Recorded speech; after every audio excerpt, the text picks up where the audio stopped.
નીતિનભાઈ જાનીનું હાર્દિક સ્વાગત છે.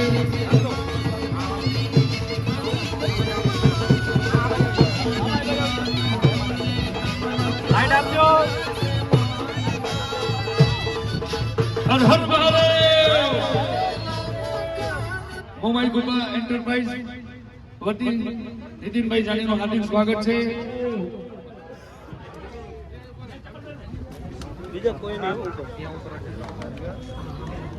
આદરણીય શ્રી નીતિનભાઈ જાની ઉપનામ ખજૂરભાઈ આપણા વિસ્તાર ગાંધીધામ તાલુકામાં તથા અંતરજાળ ગામ વિસ્તારમાં પધાર્યા છે. ગ્રામજનો વતીથી હાર્દિક હાર્દિક સ્વાગત કરવામાં આવે છે નીતિનભાઈ જાનીનું તથા તેમની સાથે પધારેલ સર્વે મહેમાનોનું હાર્દિક હાર્દિક સ્વાગત કરવામાં આવે છે.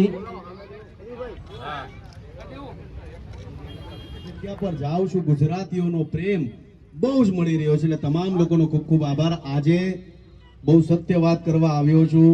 આપણે બધા જોઈએ છે કે ભાઈ ભેળસેળ વાળું જીવન એટલું બધું વધી ગયું છે આપણું કે આપણે હજી પણ જાગૃત નથી થયા, કોઈ વસ્તુને આપણે સિરિયસ નથી લેતા. એટલે તમામ ગુજરાતીઓને આજે ખાસ બહુ દિલથી કહેવા આવ્યો છું. એક સમય એવો હતો કે ભાઈ 45 વર્ષ પછી લોકોને હાર્ટ એટેક આવતા. હવે અત્યારનો સમય એવો આવી ગયો છે કે 15 વર્ષથી લઈને 25 વર્ષના તમામ લોકોને હાર્ટ એટેક રોજના આવતા શરૂ થઈ ગયા છે. તોય હજી કોઈ સાવચેત નથી થયા, આપણે કોઈ કાળજી નથી લીધી કે આ હાર્ટ એટેક આવવાનું મુખ્ય કારણ શું છે. એટલે તમામ લોકોને કહું છું કે એક્સરસાઇઝ કરવાથી નથી મેળ પડવાનો. તમારા રોજિંદા જીવનમાં તમે ખાવાનું સુધારશો તો આપણું કાંઈક ઉકળશે. આ તમામ જેટલા ગુજરાતીઓ છે તમામને કહું છું, બહુ વટથી કહેવાનું મન થાય છે કે હવે સમય આવી ગયો છે કે આપણે થોડું ખાઈએ પણ સારું ખાઈએ. તમે ફરસાણની દુકાને જાતા હો તો ફરસાણ 10 વખત તેલ આખું તળાતું હોય, આખું કાળું થઈ જાય ત્યાં સુધી ફાફડા તળ્યા રાખે, આપણે ખાઈ લઈએ છીએ. પાણીપુરીની લારીએ તમે જાતા હો તો પાણીપુરીની લારીએ ઓલાના હાથ હારા હોય ખરાબ હોય પણ આપણે ખાઈ લઈએ કેમ કેમ આપણે મન થયું હોય. આપણે અત્યાર સુધી ટેસ્ટમાં ફોકસ કર્યું છે, ક્યારેય હેલ્થમાં ફોકસ નથી કર્યું. અને હું 5 વર્ષ પહેલાનું વિચારું, આ બહુ સત્ય વાત કરું છું, સોશિયલ મીડિયામાં સૌથી જૂનો કલાકાર છું. 2012 ની શરૂઆત કરી હતી. હું હંમેશા 5 વર્ષ પછી શું થવાનું છે એ વિચારનારો વ્યક્તિ છું. 5 વર્ષ પછી લખવું હોય તો લખી લેજો. ગુજરાતના મોસ્ટલી યુવાનો ડિપ્રેશનનો ભાગ ન બને, મારું નામ બદલી નાખજો. કારણ કે સોશિયલ મીડિયાની અંદર લોકો એડિક્ટિવ થઈ ગયા છે નેગેટિવ વસ્તુ જોવામાં, કોઈને પોઝિટિવિટીમાં રસ નથી. અને આવનારા સમયમાં કેન્સર ઘરે ઘરે થાય, લખવું એટલે લખી લેજો. કારણ કે આપણે ભેળસેળ યુક્ત જીવન જીવતા આવ્યા છીએ. એટલા માટે બહુ ગર્વથી કહેવાનું મન થાય છે અને વટથી કહેવાનું મન થાય કે તમારા ઘરના રસોડાની અંદર થોડું ખાઓ પણ સારું ખાઓ. અને આપણી આબોહવા પ્રમાણે કોઈ સારી વસ્તુ હોય, આપણા શરીરને કોઈ લાગુ પડતી હોય તો એ સિંગ તેલ છે. હું એમ નથી કહેતો કે તમે ખાલી ખજૂરભાઈનું સિંગ તેલ ખાઓ, તમને ગમે એ મળે એ સિંગ તેલ ખાઓ. કારણ કે સિંગ તેલ આપણી ગુજરાતની આબોહવા પ્રમાણે અનુરૂપ છે. તમે કદાચ ઉત્તર પ્રદેશમાં જાઓ તો ત્યાંના લોકો ખાલી સરસોનું તેલ જ ખાય. તમે દક્ષિણ ભારતમાં જાઓ તો ત્યાંના લોકો ખાલી નારિયેળનું તેલ ખાય. ગોવા હોય, કર્ણાટક હોય, તમામ લોકો નારિયેળનું તેલ ખાય છે. પણ ગુજરાતે કેવું છે કે આપણે 555 પ્રકારના તેલ ખાય. કપાસિયા હોય, તલનું તેલ હોય, બદામનું તેલ હોય, પામોલી તેલ હોય, જે મળે ઉપાડી લઈએ આપણે. હવે આવનારા સમયમાં તમામ લોકોને કહું છું કે તમારા ઘરના રસોડામાં થોડું ખાઓ પણ સારું ખાઓ. અમારું ખજૂરભાઈનું શુદ્ધ સિંગ તેલ છે. તમામ ગુજરાતીઓને કહું છું અને બહુ વટથી કહું છું કે મારા જીવનમાં મેં ક્યારેય ભેળસેળ નથી કરી. આ તેલના બિઝનેસમાં ઉતરવાનું મોટામાં મોટું કારણ એ છે કે આવનારી જે જનરેશન છે એને સારું ખવડાવતા શીખવાનું છે. આપણે ફૂડની લારીએ જોતા હોય, નાના યંગ છોકરા ગુલાબી કલરની ઇડલીઓ ખાતા હોય, કલરવાળી, જાંબલી કલરની ઇડલીઓ ખાતા હોય, પીળા કલરના ઢોસા ખાતા હોય કલરવાળા. કેમ કે આપણે બધાને એક્સપેરિમેન્ટ કરવો છે. પણ હવે એ એક્સપેરિમેન્ટનો જમાનો નથી. તમામ ગુજરાતીઓને કહું છું અને આ જેટલી માતા હોય, બહેનો હોય, મા બાપને કહેવાનું કે તમારા છોકરાઓને મોબાઈલથી બને એટલો દૂર રાખો અને મોબાઈલ વાપરવા દો. તો શું કરે છે એ બધી વસ્તુનું ધ્યાન રાખો. એક સમય એવો હતો કે આપણે ખાલી નાની દીકરીઓનું ધ્યાન રાખતા, પણ હવે મા બાપને ચેતવાની જરૂર છે. તમારા નાના નાના બાળકો જે છોકરાઓ શું કરે છે એ પણ તમારે ધ્યાન રાખવાની જરૂર છે. હું બહુ ચોખ્ખો માણસ છું. મારા જીવનની અંદર મેં કોઈ દિવસ પાછળ રહીને વાતો નથી કરી. મારા મનથી જે થયું છે મેં કીધું છે. તમને મારા ભાઈઓ માનું છું, મારું ઘર, મારું પરિવાર માનું છું, એટલા માટે કહું છું. અને અમારી આમ તો તમે બધા બહુ ભાગ્યશાળી કહેવાય, હું પોતે નસીબવાળો કહેવાઉં કે ઘણા સમય ત્યાં 3 મહિનાથી વિચારતો હતો કે ભાઈ આપણા ખજૂરભાઈ શુદ્ધ સિંગતેલની ટેગલાઈન હું હોવી જોઈએ. પણ મારી આજે તલાશ એ કચ્છમાં આવીને ઊભી રહી. ખાલી મોગલમાને યાદ કર્યા કે માતાજી મારું ખજૂરભાઈ શુદ્ધ સિંગતેલ ગાણીનું નામ તો થઈ ગયું છે, પણ મારે ટેગલાઈન રાખવી છે. એ શું રાખું? ખાલી માતાજીનું નામ લીધું, મગજમાં ખબર નહીં અંદરથી હું આવ્યું ને માતાજીએ બોલાવ્યું એમ કે ખજૂરભાઈ શુદ્ધ સિંગતેલ. આ ખાલી તેલ નથી, આ પ્રસાદ છે, અમારી ટેગલાઈન છે. એટલે હવે મારા હરેક પોસ્ટરની અંદર, મારા હરેક તેલના ડબ્બાની અંદર તમને આ લખેલું જોવા મળશે કે ખજૂરભાઈ શુદ્ધ સિંગતેલ. આ ખાલી તેલ નથી, આ પ્રસાદ છે. અને હું બહુ મનથી કામ કરું છું. કદાચ આ તેલના વેપારની અંદર 10 રૂપિયા કમાઈશ તો 7 રૂપિયા ગરીબો પાછળ વાપરીશ, એની હું તમને ગેરંટી આપું છું. કારણ કે પૈસા ભેગા નથી કરવા. જીવનની અંદર હરેક ગુજરાતી માનભેર રહી. આ જેને પૈસા આપ્યા હોય તમામ લોકોને કહું છું, આ સમય છે 2025 છે. આપણે ક્યારે વિચાર્યું નતું કે કોરોના આવો આવશે. કેવો આવ્યો? આપણે હેરાન થઈ ગયા, ઘરની બહાર નીકળતા બંધ થઈ ગયા. એટલે જેને માતાજીએ પૈસા આપ્યા હોય તમામ લોકોને કહું છું કે 10 રૂપિયા કમાતા હોય ને 4 રૂપિયા ગરીબો પાછળ વાપરશો તો મારો મહાદેવ તમને 40 ગણા આપશે.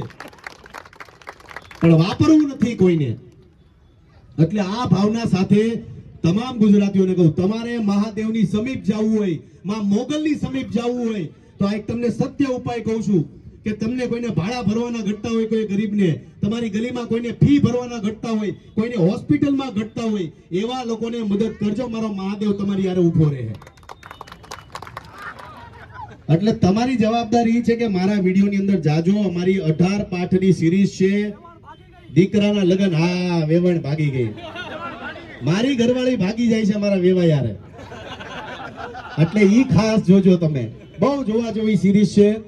અને બીજું, ગુજરાતના હરેક દીકરા અને દીકરીઓ જે ભાગીને લગ્ન કરે છે, જીવનમાં યાદ રાખજો કે જેણે ભાગીને લગ્ન કર્યા છે મા બાપની ઈચ્છા વિરુદ્ધ, એ છોકરા અને છોકરી જીવનમાં ક્યારેય સુખી નથી થયા. એટલે આ સત્ય વાત યાદ રાખજો. મા બાપ જે કે જ્યાં લગ્ન કરવાનું કે ને તમને ગમે છે છોકરો હોય કે છોકરી, એમની સાથે લગ્ન કરજો. કેમ કે મા બાપ રાજી રહેશે તો તમારો સંસાર પણ સુખી રહેશે. આ જીવનમાં યાદ રાખજો. બાકી અમારા વિડીયો જોતા રહેજો.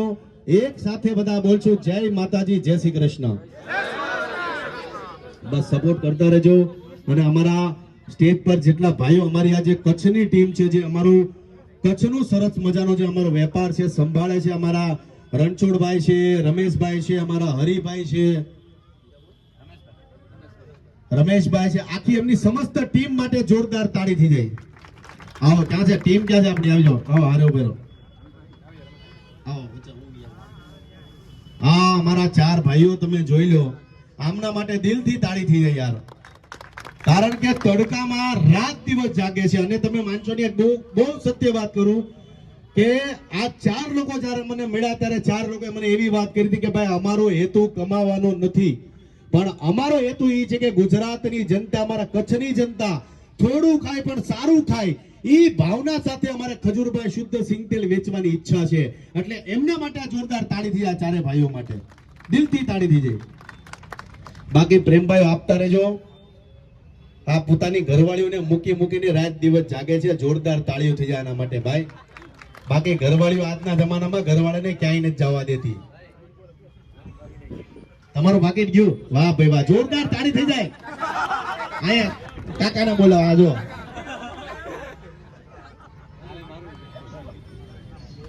એટલે આ પ્રશ્ન આ છે. એટલે હવે અહીંયા આપણે આગળ જઈને 20 વખત તમારે અનાઉન્સમેન્ટ કરવી પડશે. કાલ આના 12,000 ઉપડી ગયા. અમારા કોણ હતા? હા, હરિભાઈ. આના કાલ 12,000 પડી ગયા પાકીટમાંથી. એટલે અત્યારે હું ચોરોને બહુ જરૂર છે, સત્ય વાત કરું તો ચોરોને બહુ જરૂર છે અને આપણે બધા દુખી છીએ. એટલે ખાસ પોતાના મોબાઈલ અને પાકીટનું ખાસ ધ્યાન રાખો. તમારી આજુબાજુમાં કોણ છે એનું પણ ધ્યાન રાખો. બાકી અમારા વિડીયો જોતા રહેજો. ભૂલચૂક માફ. હંમેશા આખો બોલો છું, ક્યારે ગોળ ગોળ વાતો કરવામાં બહુ રસ નથી રાખતો. હંમેશા સારા કાર્ય કરું છું, લોકો માટે દોડું છું. ગુજરાતમાં અત્યાર સુધીમાં 353 ઘર બનાવ્યા છે અને જ્યાં સુધી કામ કરતો રહે, જરૂરિયાતમંદ લોકો માટે દોડતો રહે છે. અને એક જ ભાવના કે થોડું કમાઓ અને જે પણ કમાઓ ગરીબો પાછળ વાપરો. મારો મહાદેવ 10 ગણું આપે છે ને એની ગેરંટી મારા પર છે. એટલે બસ આવી રીતના પ્રેમ ભાવ રાખજો. અમારું ખજૂરભાઈનું શુદ્ધ સિંગટેલ હવે માતાઓને બહેનોને ખાસ કહેવાનું, માણસો ઘરમાં રસોડામાં ડોકાતા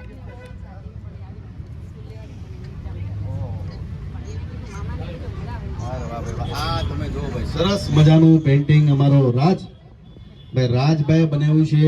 આ તમે જો સરસ. થેન્ક યુ સો મચ ભાઈ. નાના છોકરા આવો પ્રેમ આપે છે એના માટે ખૂબ ખૂબ આભાર. આમનો દીકરો અત્યારે સ્કૂલે ગયો છે, આ એક્ઝામ છે પણ મારા માટે આ પેન્ટિંગ લાવ્યો છે. ખૂબ ખૂબ આભાર રાજ. Love you.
ગાડી આ બાજુ